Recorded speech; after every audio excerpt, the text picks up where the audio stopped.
Hallo und willkommen zu unserer Serie Mein Laptop von innen.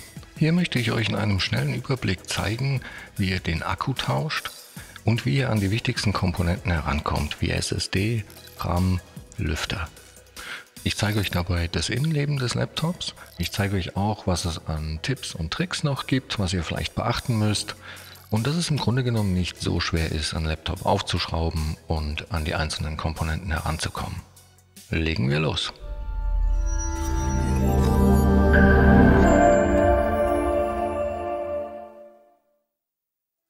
So, wir haben hier ein Dell XPS 15 und zwar ein 9510 und ich zeige euch auch gleich, wie ihr an die Modellnummer herankommt. Aber zuallererst stellen wir mal sicher, dass das Laptop nicht mehr mit dem Ladekabel verbunden ist. Bei dem Modell gibt es zwei Möglichkeiten, um an die genaue Modellnummer zu kommen. Das eine ist, man schaut im BIOS nach, das ist auch einfach zugänglich.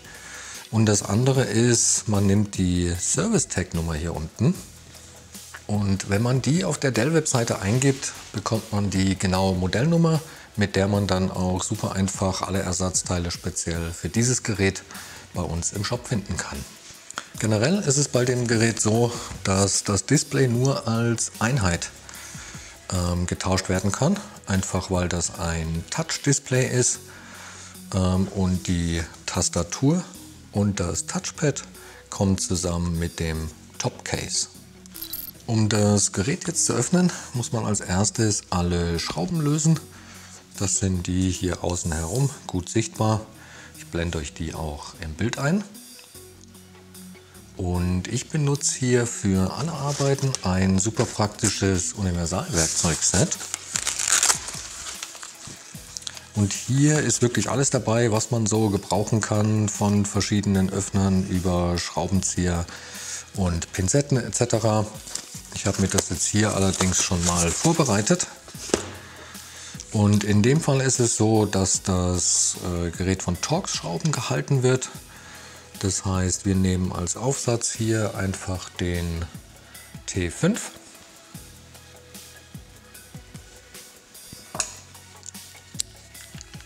Und dann kann man das Gerät aufschrauben. Bevor wir jetzt die Unterseite vom Gerät lösen, zeige ich euch mal schnell, wo genau eigentlich die Verbindungslinie hier lang läuft. Und das kann man hier vielleicht ganz gut sehen, nämlich genau zwischen dem silbernen und dem schwarzen. Auch hier entlang. Und auch hier genau an der Linie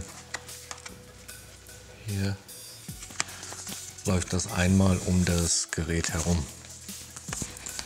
Und zum Öffnen benutze ich hier einen der Öffner, die hier mit dabei sind und fange jetzt in dem Fall auf der Rückseite an. Und dann versuche ich zwischen Gehäuse und Unterseite in die Verbindungslinie zu kommen und dann die Unterseite nach oben hin abzuhebeln. Und das geht an manchen Stellen besser als an anderen. Im Normalfall funktioniert das sehr gut an der Rückseite. Falls das mal nicht so gut geht, kann man das auch einfach an der Vorderseite probieren. Das Prinzip bleibt allerdings das gleiche. Man versucht in die Verbindungslinie zu kommen und dann die Rückseite so ein bisschen nach oben zu hebeln. Und ja, das Knacken, was man da hören kann, ist normal. Das ist einfach, wenn die Einraststellen sich lösen. Und hier ist es auch so, das Gerät wird eigentlich hauptsächlich durch die Schrauben gehalten.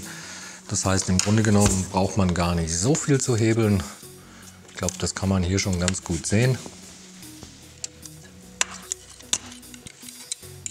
Und dann kann man oft auch schon mit den Fingern drunter greifen und das mit ein bisschen Wippen dann einfach nach oben hin lösen. Und ja, also bei dem Modell wirklich super einfach. Und ich zeige euch jetzt auch mal die Innenseite der Unterseite. Und so sieht dann das Gerät von innen aus. Bevor wir jetzt aber irgendetwas weiteres hier machen, trennen wir auf jeden Fall als allererstes mal den Akku vom Mainboard. dass das Gerät auch wirklich keinen Strom mehr hat. Und den Stecker, den Anschluss können wir hier drüben sehen. Und da ist auch so eine kleine Schlaufe dran. Also den kann man wirklich einfach am Kabelbund fassen und den nach hinten hin rausziehen. Und so stellen wir sicher, dass das Gerät keinen Strom mehr hat. Was wir hier noch sehen können, ist, das verfügt hier über 2 SSD-Slots. Im Moment ist nur eine davon belegt.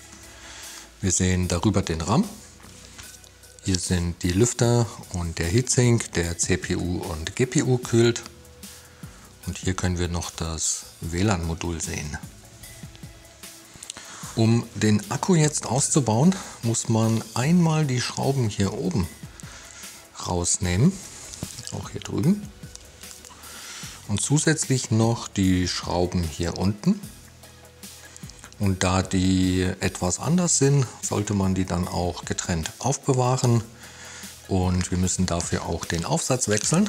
Das sind nämlich ganz normale Kreuzschrauben. Und dafür nämlich auch hier aus dem Werkzeugset ein PH0.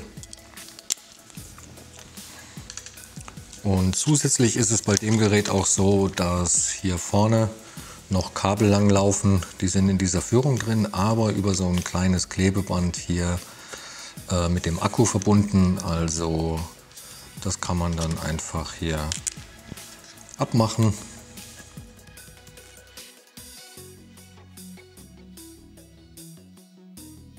Hier ist die Schraube jetzt schon sehr ausgeleiert.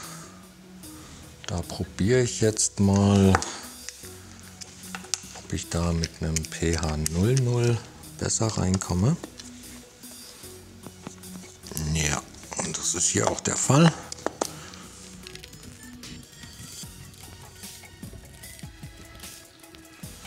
Ja, wenn man die Schrauben dann gelöst hat und auch das Klebeband mit den Kabeln hier abgefriemelt hat, kann man den Akku einfach nach oben hin aus dem Gerät nehmen und so gegebenenfalls dann auch tauschen. Eine andere Besonderheit bei dem Akku ist noch, dass das Kabel bei einem neuen Akku meistens nicht dabei ist. Dafür kann man das Kabel hier am Akku selber aber trennen, hier am Stecker einfach nach oben hinziehen und dann hebt man sich das Kabel auf und macht das eben genauso wieder an den neuen Akku dran. Ein RAM-Tausch ist wie bei eigentlich allen Geräten super einfach. Die werden einfach immer von diesen beiden silbernen Klammern hier gehalten, die man so ein bisschen nach außen zieht. Dann springt der einem meistens schon entgegen. Man kann den dann einfach aus dem Slot ziehen und austauschen oder eben auch einbauen, wenn nur einer bestückt ist. Und das ist genauso einfach. Zurück in den Slot und ein bisschen nach unten drücken, bis die beiden Klammern hier wieder einrasten. Die SSD oder auch die SSDs gibt es in 2 Varianten, nämlich einer langen und auch einer verkürzten Version. Die gibt es auch mit Blech und ohne Blech. In beiden Fällen wird das aber hier einfach nur von einer Schraube gehalten. Und ja, wenn man die gelöst hat, kann man das einfach zusammen so ein bisschen nach oben hebeln und hier aus dem Slot ziehen. Und dann sieht man eben hier auch die kleine Halterung oder Brücke und da ist auch noch ein bisschen Kühlpaste drauf. Und beim Einbau mit oder ohne die SSD kommt auf jeden Fall wieder rein.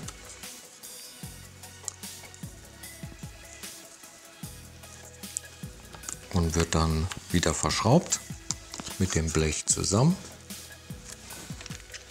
Und ja, insgesamt super easy. Bei den Lüftern ist es so, die kann man beide auch separat tauschen. Und da ist es so, bei dem Lüfter muss man diese beiden Schrauben hier lösen. Und hier läuft das Kabel, was man noch trennen muss. Auf der Seite ist es so, es gibt einmal die Schraube hier und dann muss man diese beiden Schrauben hier nehmen. Ich zeige euch das gleich. Auch da empfiehlt es sich übrigens ein PH00 als Aufsatz. Da können wir sehen, hier ist nämlich dieses kleine Blech drauf. Die eine Schraube hier hält den Lüfter. Und dann braucht man noch die hier unten.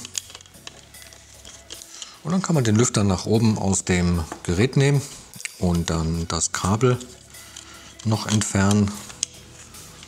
Das sieht man, der ist hier ein bisschen unter den Heatsink drunter geschoben. Und ja, die Kabel sind ja recht dünn. Ich greife die ungern am Kabelbund. Aber man kann stattdessen hier den Stecker einfach seitlich greifen und den dann nach hinten hin rausziehen. Was im Normalfall gut funktioniert. Da muss ich mir jetzt nur gerade mal das Laptop drehen, dass ich da auch dran komme. Genau so. Und schon hat man den Lüfter in der Hand und kann den tauschen. Eine Bemerkung noch hier, je nachdem wie rum das Kabel gedreht ist, falls man nicht weiß, wie das reingehört. Dieser kleine Stecker hier hat auf einer Seite Kontakte, also nur auf einer. Und die zeigen bei dem Modell auf beiden Seiten nach unten, wenn man das wieder verbindet. Und ja, in dem Fall würde ich den jetzt auch erst wieder verbinden vor dem Einbau. Einfach auch, weil man es dann nicht vergisst. Das wäre nämlich nicht so prickelnd. Und dann ja, schiebt man den wieder hier drunter. Der fällt eigentlich direkt wieder auf die Position, hat doch so eine kleine Führungsöffnung hier noch. Und dann kann man den wieder verschrauben. Ich werde da jetzt auch mit dem Blech anfangen, auch wieder einfach, damit man das nicht vergisst. Auch das ist passgenau hier, also gar keine Probleme. Und dann wird er wieder verschraubt und sollte danach auch wieder arbeiten. Der Akku-Einbau ist genauso leicht wie der Ausbau. Ich habe mir den jetzt halt hier nur so hingelegt, um jetzt nicht alle Klebebänder hier abmachen zu müssen. Aber letztendlich kommt er einfach wieder auf das Gerät. Auch der hat hier drüben kleine Öffnungen, genau hier. Dann kommt er genau auf die Gewinde drauf. Das Kabel legt man einfach hier vorne wieder, weiß nicht, ob man das sehen kann, hier in diese Führung rein. Damit die nicht verknickt werden beim Zumachen, ist das wichtig. Man kann das auch wieder mit Klebeband machen und ja, dann wird der wieder zugeschraubt.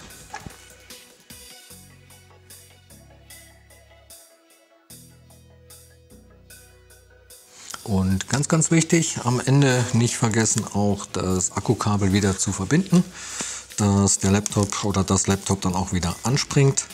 Sonst muss man das nämlich nochmal aufmachen und das will man ja nicht.